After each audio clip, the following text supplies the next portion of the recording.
We're back, my lady. Oh, you're back a lot sooner than I expected. You mustn't have run into any trouble then. Well, how did it go? What did you come up with? Actually, we're still investigating. It's just that we've discovered something strange. I see. The clues you found have led you back here, in the city? Something like that. Yeah. You all look a little dispirited.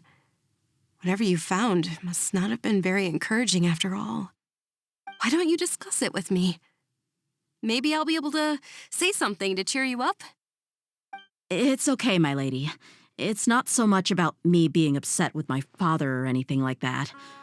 How should I put this? So something is wrong.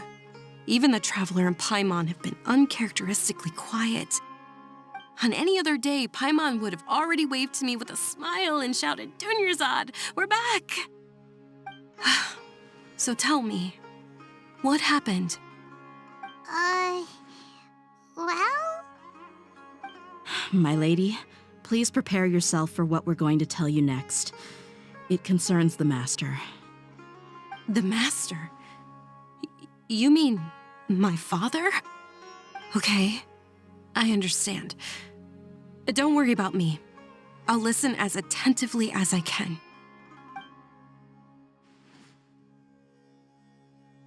My father has been supplying goods to Dakan al-Akmar? Yeah, it makes as little sense to us as it does to you. I've never doubted the Master's integrity, so I'm having a real hard time rationalizing how he could ever support an infamous brigade like them. Maybe he's not actually aware of the full story and just stumbled into the deal by accident. I can't help but agree with the Traveler. Huh? You mean you feel the same way, Dunyarzad? Thank you for sharing all this information with me.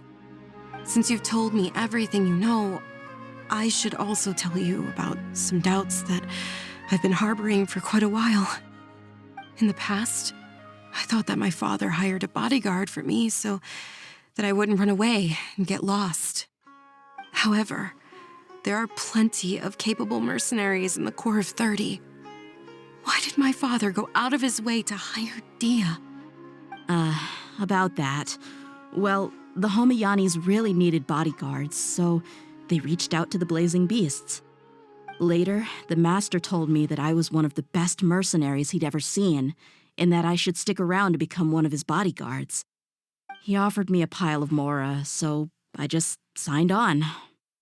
Well, but that didn't really answer my question. Just think about it. Why did my father specifically reach out to the Blazing Beasts?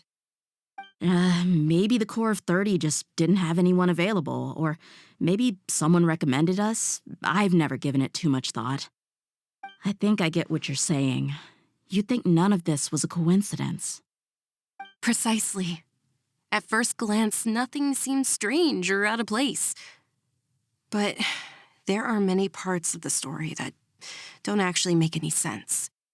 If my father had always been in contact with Dakan al-Akmar, then it would make sense for him to bring Dehya into our house. You mean the goal all along was to get Dehya to be your bodyguard? No, that's too much of a stretch.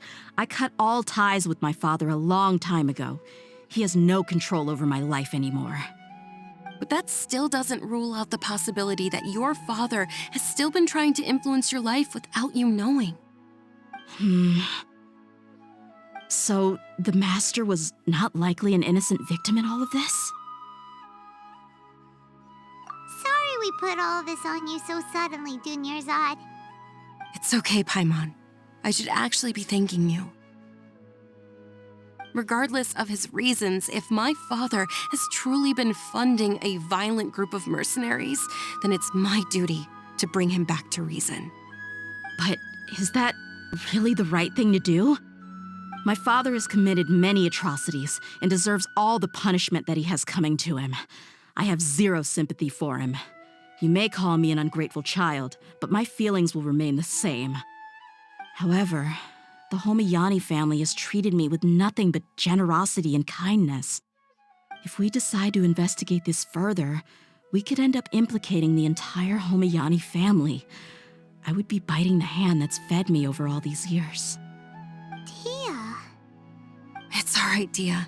If anyone were to ask, you could always just say that I'm the one who instructed you to get to the bottom of this. You don't have to do that, my lady. I'm not conflicted because I'm afraid of taking responsibility. Besides, you're the one we should all be worried about right now. Hey, it's still too early to give up hope. What was that thing about friendship again? Right, yeah, trust! You said that yourself, Dehya. Besides, there's no point on getting all riled up before we've confirmed all the facts. Thank you, everyone. That makes a lot of sense. I guess I should always remember the trust that I've placed in people. In which case, my lady, could you ask the master to come out and have a chat with us? Sure thing.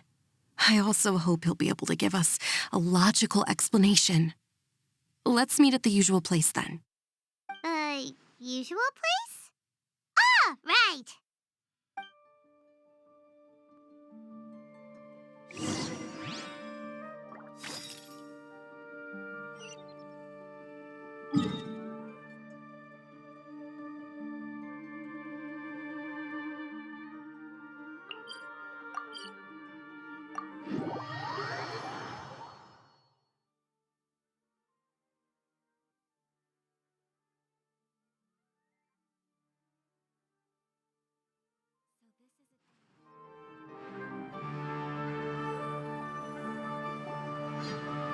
Thank you for coming, sir.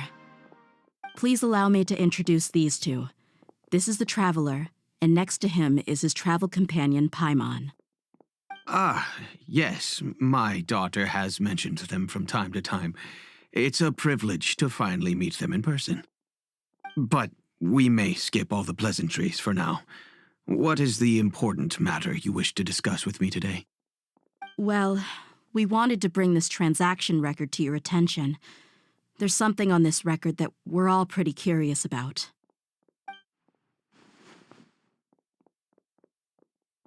So that's what you found. Huh. Seems like I can't keep everything from you much longer. If you wouldn't mind, we'd like an explanation. Well, it's a long and difficult story, and to be perfectly honest, I'm not sure if I'm doing the right thing. What I do know, though, Dehya, is that the truth will bring you no solace. If anything, it will likely cause you a great amount of anguish. Wait, me? Yes, I understand perfectly why you came to see me, and I am touched by your collective commitment to do the right thing. But knowledge always comes at a price, and sometimes, as they say, ignorance is bliss. Your father, Kusela, and I both believed that. Of course, you have the right to seek and learn the truth, but I must warn you. The facts of this matter may reduce everything you've built for yourself into sand, blowing in the wind. If you must proceed, then Kusela's heartfelt efforts will also fade into the wind like a fleeting mirage. His heartfelt efforts? I'm sorry, sir, but I'm not sure I follow. I've made it this far in life without a single drop of my father's support. I have my own ideals and ways of looking at the world, as well as people and causes that I've chosen to cherish and fight for. None of these things have anything to do with him. I came here today to support you as the head of the Homayani family. No warning will change my stance on that. I understand. Then let me tell you a little story. Our family once needed to take a trip to the desert when Dunyarzad was just a baby. Along the way, we were attacked by bandits. They had superior numbers and quickly overpowered our bodyguards. When all seemed lost, a group of passerby Eremites lent us their support. Those Eremites were Kusela's brigade, Dekan al-Ahmar. Kusela's men told me that the attackers were Eremite mercenaries, just like themselves. I was shocked. Why would Dakan al-Ahmar go so far to save us and not spare the fellow Eremites? Kusela was grinning and walked over to play with baby Dunyazad. She was startled by his unfamiliar face and nearly started crying. Really? I never knew. He said that he had no particular reason to help us. He just took pity on us because he had a daughter about the same age. We started talking about our children, and I sensed that he was a devoted father. To repay his kindness, I hired his brigade to help out at our estate for a time and offered everyone generous remuneration. So, that's what happened. It was many years before I saw him again. I almost didn't recognize him the next time he came knocking on my door. The man I knew to be strong and healthy had been reduced to a shell of himself. He couldn't even walk anymore without his cane. So, what happened to him? He was perfectly fine when I left the brigade. I'm not too sure myself. The only thing that didn't change was his cheery disposition.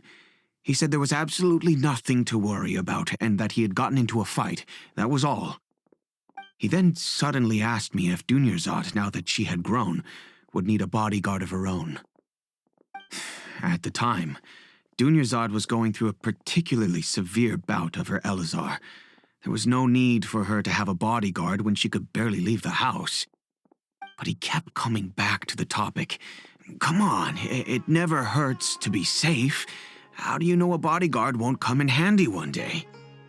I was completely lost at first, until he recommended the Blazing Beasts, and in particular, a mercenary named Dehya.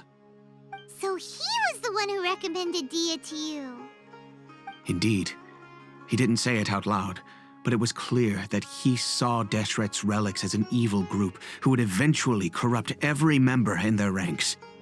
He was already beyond redemption, but he hoped that he would be able to detach his daughter from the vicious world of mercenary life. If Dehya could stay in my house and keep working as a bodyguard, then gradually her affinity for the desert would decrease, and she'd be able to leave her previous life behind. And that's why you offered her such generous compensation? Yes, but not just because of that. From the moment that he asked me for that favor, I also began to see Dehya as my own daughter. And that's also why I tried to persuade you to stay when you asked for permission to leave. I was willing to spend however much it took. Kusela saved my daughter and I all those years ago in the desert. I could never refuse him entrusting his daughter to me. He was always like that, acting like he's oh so smart and self-righteous. Kusela said that he'd reimburse me for a portion of Dehya's fees. I refused to take any mora from him, but he'd always send me funds anyway. Eventually, I just accepted them as a token of his gratitude. And that went on for a while until I received another letter from him a few years ago. The letter contained a request to help him buy food, weapons, medicine, and even explosive materials. Wait, isn't that around the time that Dakan al-Ahmar started becoming more aggressive? That's right. When I started to hear some nasty rumors, I became wary. I wanted to meet him face to face to discuss things.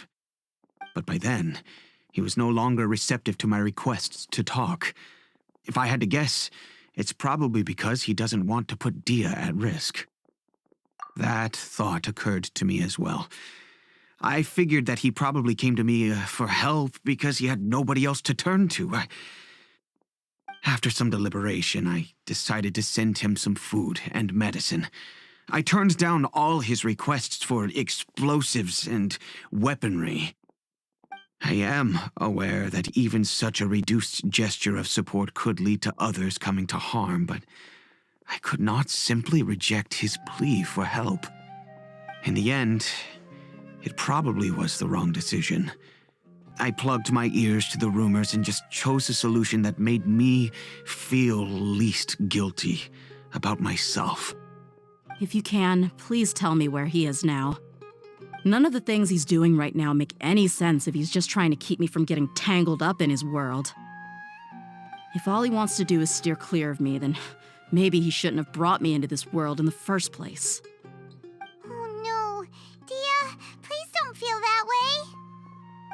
I'm just angry because I can't wrap my head around any of his actions. Another way? I don't know. I knew him, and he was nothing more than a childish brute. I can't understand what's going through his head. But I guess you do have a point. We haven't uncovered the whole truth yet. We still need to figure out his exact actions and reasoning for these last few years. I'll do my best to help. Of course, anything between the two of you would need to be resolved between you and him alone. I don't know Kusela's exact whereabouts. Outside of supplying his brigade with some goods, I tried my best to avoid getting involved any further with him. However, there's a man on the list named Jawed. He used to be a mercenary in the desert and is now a member of the Corps of 30. He's responsible for supplying weapons and liaising with the Dakan al-Akhmar's merchant caravan. I think he should know Kusela's whereabouts. I've heard that he likes to have a few drinks alone and enjoy the cool wind at night outside the tavern. Maybe you'll be able to find him there. Understood. Thank you, sir. Then I guess this is bye for now, unless... I'll stay and be with my father here. To be honest, I'm still a little dazed and haven't finished processing everything quite yet. My father has indeed done something wrong, but if I think about it, I'm also not sure if there was a right way to handle this problem. I feel like our only course of action is to turn everything we know over to the Corps of 30 and let them render judgment. Yes. I am prepared to accept whatever verdict they choose. It's time to face my mistakes.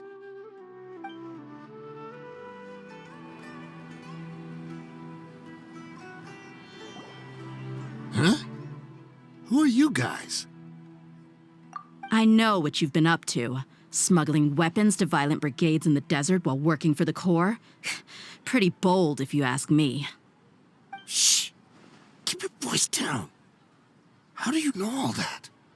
Come with me. We should take this elsewhere. I'll be happy to talk things over once we're somewhere private.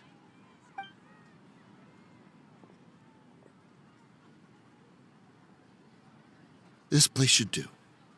All right, back to my question. How did you all know about me? Don't worry about that for now. You know what kind of punishment you'll face once we report you to the Corps, I assume.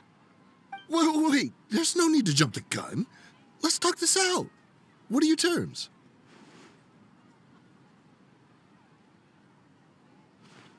So what's in it for you anyway, Mora? Well, I was a little tight on money at the time, and Kusela took good care of me in the past. I weighed it in my mind, and I couldn't find a reason to turn the opportunity down. I wouldn't only be helping my benefactor, but I could also make some quick Mora. Let me tell you how it is. We're investigating Dakan al-Akhmar, and we're gonna put an end to their operations. If you provide some help for us, then we might just put in a good word later to reduce the terms of your punishment. Hey, why don't we discuss this a little first? Listen, I made quite a bit of Mora from my last run. You just give me a number, and I'm sure we can... Shut it. My patience is running out. You should know when a mercenary is after something other than money. All right, sheesh. But you gotta promise you'll put in some nice words for me later. They're always on the move. Here's the spot they were at the last time I made my delivery to the desert.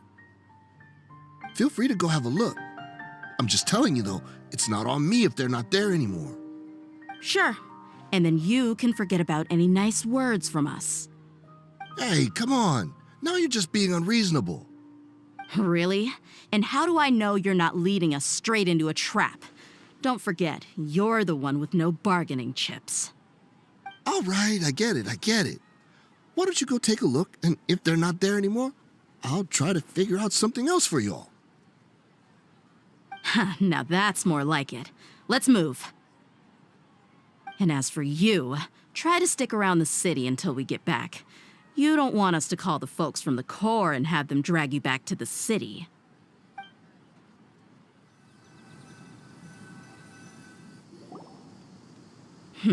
Seems like we're in luck. That should be their camp right up ahead. Let's go. We'll finally get to the bottom of this ourselves.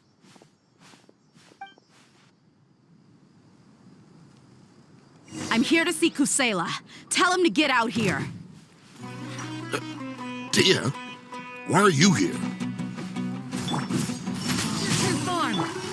Allow me. Book alive! Kamisato art. Sumetsu. Take flight.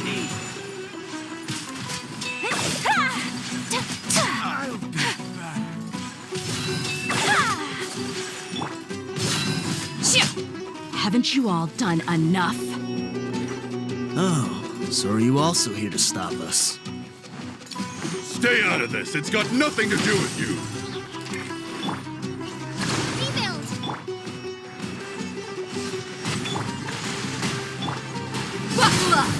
Hi. My apologies. Yeah. Yeah.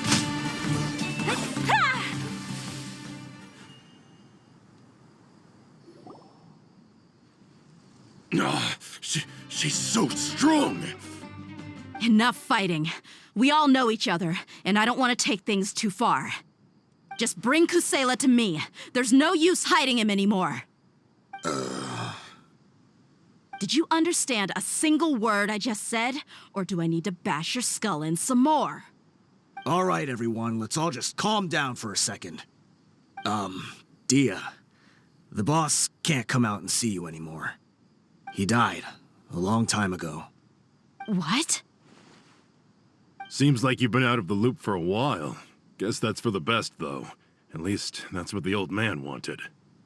When did he die? What happened to him? A few years ago, Kusela broke up Dakan al-Ahmar and went to the Deshret's Relics headquarters by himself. So is that when you guys started acting up?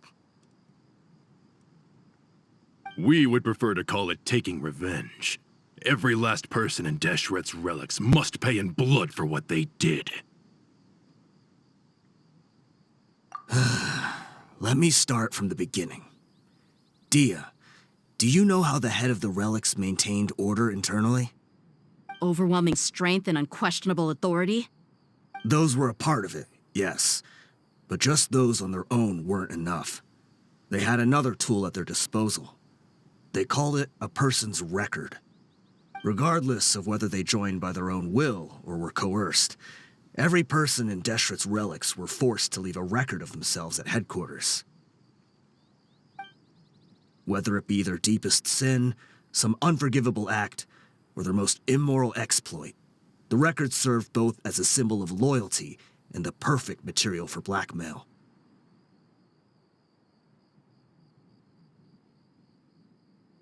That's precisely it. Every one of us have a record. Me, Bashar, Tikriti, and all the boys who grew up with Dehya and ended up joining our ranks. But you, Dehya, you were never asked to provide a record, were you? I never even knew this was a requirement. You were probably the only person in all of Deshret's Relics who didn't know about it. Ever since you were born, Boss had been trying to shield you from this organization's sinister rules. Not only that, but he also banned all of us from committing any nefarious acts. He said he'd take care of the dues we had to pay regularly to headquarters. But in the end, he was just an ordinary person. What could he do? He was forced to go to headquarters again and again to account for missed dues and incomplete records. He'd come up with all kinds of excuses and get beaten up as a result. We all knew he was doing that for you. He wanted to get you out of this world, no matter what it took. And that's why he became a shell of himself and couldn't walk without a cane. Wait, but doesn't make any sense. I didn't know about any of this, and I'd never seen him get injured or beaten. Because you were too young at the time. How would you ever tell between wounds from a beating and wounds from battle? When you left home after that final argument with him, he seemed to age by a decade overnight. Even his hair went gray. So even the blazing beasts were... Yep. It was all his doing. Had he not arranged them to come to you, you probably would have been reduced to a pulp before you ever left the desert. A few years ago, Boss said he needed to make another trip to headquarters. He was already pretty weak then, and we all assumed he was going to get beaten again. I suggested that he hand the role of leadership over to me, but he said there was no longer any need, since the Khan al-Ahmar would soon be no more. His words made no sense to me, but that night, we heard that a massive fire tore through headquarters and razed everyone's records to ash. Everyone gained their freedom that night. Many members fled, not just from our ranks, but from the other brigades as well. But how could we leave with a clear conscience? All of us who knew exactly what had happened. The boss can't have just died for nothing. Those heartless jerks at headquarters took him from us. From that point on, the sole purpose of the Khan al-Ahmar became revenge. The big fire that Boss started was quite a blow to headquarters' strength. It's given us the opportunity to launch our attack. Even though we're outnumbered, we vowed to see our revenge through to the very end. There were people from headquarters who changed their names and went into hiding. Some fled to other brigades, and others escaped to the rainforest. But we won't let any of them escape our wrath. They'll all pay for what they've done. We've suffered plenty of losses as well. To keep going, we need an enormous amount of supplies, from food and medicine to weaponry and explosives. All we can do is exchange our loot from Mora, and then use that to get supplies. We forged Boss's handwriting and sent out many letters to his former friends. Thankfully, many people were willing to come to our aid. We were also able to attract many mercenaries who shared our goal. We've endured unspeakable pain to win many impossible battles. Deshret's relics have become weaker and weaker, and now we finally have an opportunity to directly strike their headquarters. Paimon doesn't know what to say anymore.